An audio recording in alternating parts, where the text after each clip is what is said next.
तो good morning guys, के सब सभी लोग welcome back to my channel. Guys, सबसे पहले तो मैं आपको सॉरी बोलना चाहूँगा क्योंकि हमारे स्कूल में एग्ज़ाम थी तो मैं वीडियो अपलोड नहीं कर पाया। तो अभी एग्ज़ाम्स हो चुकी है और मैं अभी फ्री हूँ, तो आज हमने डिसाइड किया कि हम वीडियो अपलोड करेंगे। तो गाइस, पहले मैंने कुछ दिन पहले एक वीडियो अपलोड किया था कि आयुर्वेद के अनुसार वेट लॉस कैसे करें। तो उस पर हमें काफ़ी अच्छा रिस्पॉन्स आया, लाइक्स भी आए और कुछ कमेंट्स भी आए थे कि वेट गेन बच्चों के लिए कैसे हो आयुर्वेद के अनुसार। तो आज हम इसी पे वीडियो बनाने वाले हैं, इसी पे डिस्कस करने वाले हैं। तो गाइस, वीडियो शुरू करने से पहले जो चैनल पे न्यू हो सब्सक्राइब करना ना भूलिए, अपने फ्रेंड्स के साथ शेयर कीजिएगा और लाइक करना भी मत भूलिएगा। तो चलो स्टार्ट करते हैं वीडियो को। तो पापा, आयुर्वेद के अनुसार आप बच्चों के लिए वेट गेन के लिए क्या रेमेडी बताओगे?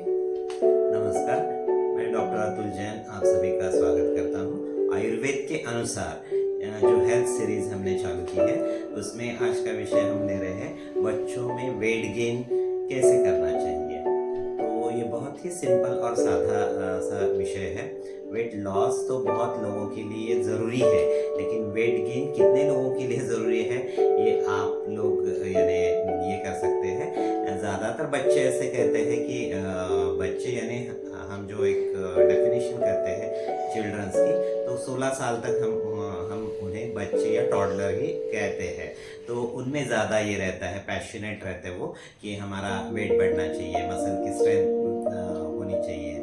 तो इसी के बारे में मैं आज बहुत ही सिंपल से 3 आसान उपाय तरीके बताने जा रहा हूँ। तो चलो चालू करते हैं। तो पापा, फर्स्ट उपाय क्या है? तो फर्स्ट मैं ये सब यानी जो 3 मैं बेस्ट उपाय बताने जा रहा हूँ, उसके पहले मैं थोड़ा सा एक पेरेंट की काउंसलिंग करूँगा जिन्होंने ये क्वेश्चंस पूछे हैं। क्योंकि बच्चों में वेट बढ़ाना है तो किस लिए बढ़ाना है आप लोगों को, ये बहुत ज़रूरी है। और बच्चों का वेट अच्छा है यानी बच्चे एक्टिव है, इसका मतलब ऐसा बिल्कुल भी नहीं है। और तीसरी बात ये है, अगर बच्चों ने खुद ये क्वेश्चन किया है कि हमें वेट बढ़ाना है और ये अगर पैशनेट है बच्चे इसके बारे में, तो ये पैशन अच्छी है। लेकिन मैं ये कहूँगा कि आपकी जो उम्र है उस हिसाब से आपको सिर्फ पढ़ाई में ध्यान देना चाहिए। आप एक्टिव हो, आपका कंसंट्रेशन अच्छा है, आपके सभी काम अच्छे हो रहे हैं, इतना आपके लिए काफ़ी है। आपका जो एक प्रोटोकॉल है आप जस्ट गूगल कर सकते हैं, आपका जो एज है उसके अनुसार आपकी हाइट और वेट का फॉर्मेट आ जाएगा या टेबुलर फॉर्म में आपको टेबल मिलता है, तो उस पर आप जस्ट चेक कर सकते हो। उसमें 2-3 केजी कम होगा या फिर 2-3 केजी ज़्यादा होगा तो भी कोई हरकत नहीं है। या फिर हाइट भी आपकी 4-5 सेंटीमीटर हाइट ज़्यादा है या कम है तो भी चिंता करने की कोई ज़रूरत नहीं। कोई बच्चों में ग्रेजुअली यानी धीरे धीरे धीरे वजन भी और हाइट भी बढ़ती है, और कोई एकदम से स्पार्क लेते हैं जैसे कि वो एडल्ट इसमें आते हैं एज में एडल्ट, तो उनकी हाइट जल्दी से बढ़ती है।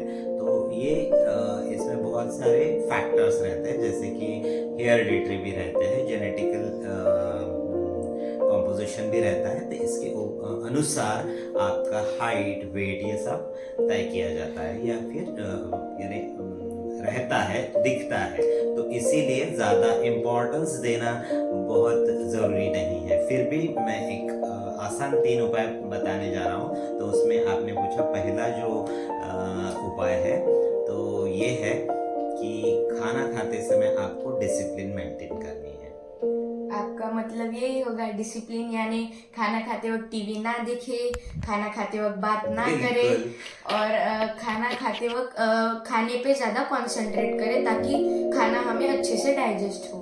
बिल्कुल सही बात है कि वेट बढ़ाना यानी आप जो खा रहे हैं ये खाना आपका प्रसाद है ना। माँ ने बनाया है, अच्छे से प्यार से आपके लिए खाना बनाया है, तो प्रसाद मानकर आपको लेना है। लेते समय आपको कम से कम बात करनी है, एकदम ही कि आप चुप नहीं बैठने वाले। तो बातें मत कीजिए, टीवी तो बिल्कुल भी नहीं देखना है और मोबाइल देखना नहीं है, यानी कि स्क्रीन को बिल्कुल ही नज़र के सामने नहीं लाना है जब आप खाना खा रहे हैं। तो क्या होगा, इससे आपका खाना अच्छे से आप चबा चबा कर खाओगे, आपको डाइजेशन अच्छा होगा और बाद में लगने वाली भूख भी अच्छे से लगेगी, है ना। तो आप जो भी खा रहे हैं वो अच्छा डाइजेशन उसका होना बहुत ज़रूरी है, तभी जाके आपका जो एनर्जी लेवल है वो बढ़ेगा या फिर स्ट्रेंथ बढ़ेगी। तो ये है पहला नियम कि डिसिप्लिन मेंटेन करना है। एक जगह पे बैठ के ही खाना खाना है, इधर दो निवाले लिए, उधर जाकर फिर दो निवाले, फिर इसके बाद साथ बात कर रहे हैं, ये बिल्कुल भी अच्छा नहीं है। तो बच्चों ने ये डिसिप्लिन मेंटेन करनी है। तो ये पेरेंट्स के ऊपर है कि वो ज़्यादा स्ट्रिक्ट रहे। और दूसरा ये है कि इमोशनल अटैचमेंट बच्चों के साथ खाना खाते समय या फिर खाने के लिए मत कीजिए। बच्चों ने मांगा कि आज मुझे मम्मी ये नहीं यही चाहिए, तो आप उसको बोलिए कि नहीं यही बना है तो आपको यही खाना पड़ेगा। और ये यानी जो अपना घर है इसमें सबके लिए एक ही खाना बनता है, तो आपको वो खाना ही पड़ेगा।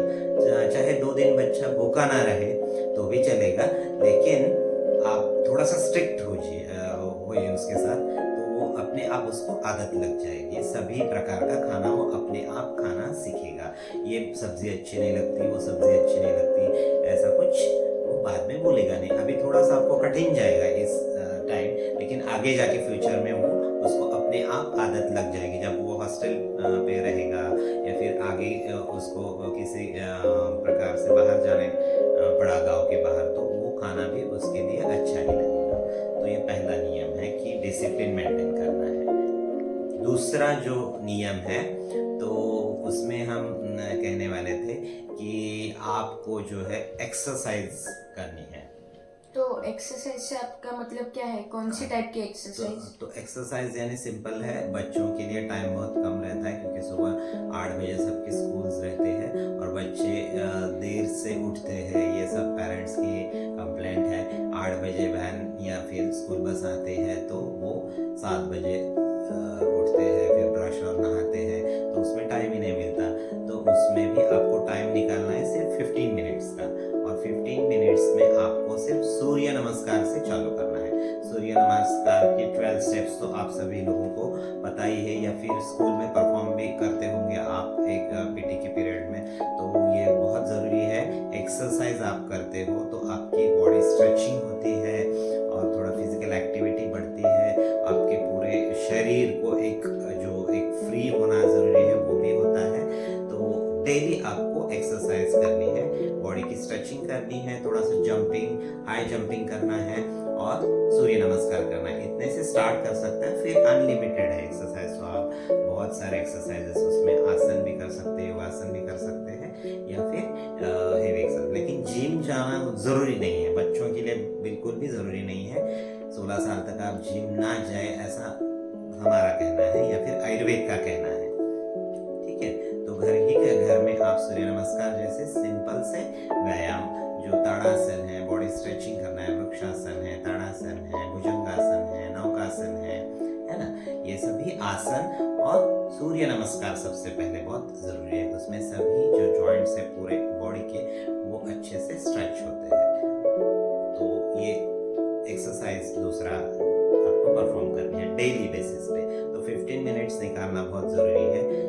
ये भी जिम्मेदारी यानी रिस्पॉन्सिबिलिटी पेरेंट को ही उठानी पड़ेगी, क्योंकि बच्चे जल्दी से तैयार नहीं होंगे इसके लिए। नहीं आज नहीं कल से स्टार्ट करते हैं, परसों, तो आपको स्ट्रिक्ट बनना पड़ेगा। तो ये दूसरा था।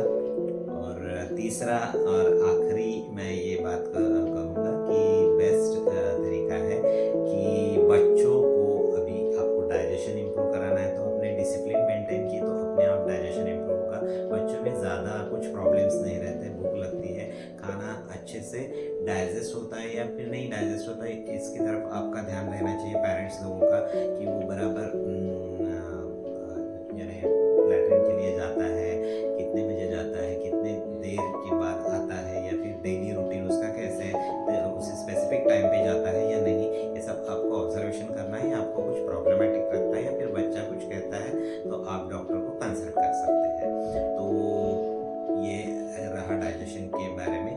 तो डिसिप्लिन वो मेंटेन करेगा, खाने के नियम सब आप लोग ये करेंगे, फॉलो करेंगे, तो आपको प्रॉब्लम ही नहीं आएगा। दूसरा, आप एक्सरसाइज की उसके साथ यानी जोड़ देंगे तो उसमें क्या फ़ायदा है कि आपको भूख अच्छे से लगेगी, भूख अच्छे और अच्छे से लगेगी। स्क्रीन टाइम कम करेंगे, वो भी आप खाने पे कंसंट्रेट करके आपको एक एक चीज़ की टेस्ट पता रहेगी कि बीन्स की सब्ज़ी कैसे लगती है, करेले की सब्ज़ी कैसे लगती है, या फिर फ्लावर है वो कैसे लगता है ना। एक एक सब्ज़ी बिल्कुल टेस्ट लेके आपको खाना है।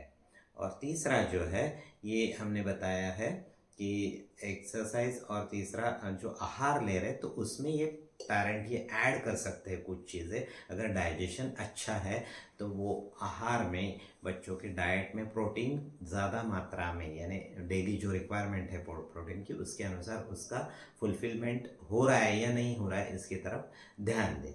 इसीलिए आप हफ्ते में 2 या 3 बार उनको यानी ये दे सकते हैं, जो हम बोलते हैं ना स्प्राउट है, या फिर गुड़ और दाने के लड्डू है, ये सब बना के रखिए। जब बच्चा भूख लगता है यानी खाने के सिवाय उसको जब कुछ खाना है, ब्रेकफास्ट या फिर 4 बजे जब स्कूल से आता है, तब उसको आप ड्राई फ्रूट्स के लड्डू या फिर पीनट्स के जो लड्डू है ये आप दे सकते हैं। या जो भी कुछ लोग यानी एग्स लेते हैं तो वो एग्स का भी इस्तेमाल बच्चों के लिए कर सकते हैं। तो ये सब चीज़ें डाइट में मेंटेन करने के लिए है, लेकिन उसके लिए डाइजेशन अच्छा होना ज़रूरी है। अगर डाइजेशन अच्छा नहीं है, बच्चा खाना बहुत गड़बड़ से खा रहा है, जल्दी जल्दी खा रहा है, टीवी देखते खा रहा है, और उसको आप ड्राई फ्रूट्स दे रहे हैं, तो ये बहुत काम करने वाली नहीं है। क्योंकि ड्राई फ्रूट्स में प्रोटीन रिच डाइट है, लेकिन वो तभी काम में आएगा जब उसका डाइजेशन अच्छा हो, या फिर आप जो खाना दे रहे हो उसको वो डाइजेस्ट होने वाला हो, तभी वो सब। तो ये आप देखिए, ये फॉलो करके तो आपका वेट गेन होता है या नहीं, मुझे कमेंट में बताइए। ये उपाय यानी आयुर्वेद में बताई हुई दिनचर्या जो है, डेली रेजिमेंट आपका क्या रहना चाहिए, उसके अनुसार मैंने बताया है। स्पेसिफिक ऐसे कुछ बच्चों के लिए वज़न बढ़ाने के ज़रूरी नहीं है। मैंने जैसे बोला ना कि बच्चों में वज़न बढ़ना, कुछ बच्चों में बहुत ज़्यादा वज़न रहता है, उसमें कुछ प्रॉब्लम होगा, हार्मोनल इम्बैलेंस होता है, कुछ डिजीज़ रहते हैं, तो वो होता है। लेकिन नॉर्मली बच्चे का हाइट और वेट ये ऑटोमेटिकली बढ़ने लगता है, उसकी तरफ ज़्यादा ध्यान देने की ज़रूरी नहीं है। सिर्फ आप ये जब भी वायरल इन्फेक्शन होता है और डॉक्टर के पास जाते हैं, तभी डॉक्टर जो ऑब्जर्वेशन करते हैं, इंस्पेक्शन से बच्चे को देखते हैं, तभी वो बताते हैं। तो उनमें कुछ लगता है कि कम या ज़्यादा है, तभी वो आपको सजेशंस देते ही है या फिर आपको कंसल्ट करते ही है। तो पेरेंट्स चिंतित ना हो उसके बारे में। और बच्चे जो पूछ रहे हैं कि वेट बढ़ाना है, तो उन्होंने ये 3 चीज़ें करना है, अपने आप वेट बढ़ेगा।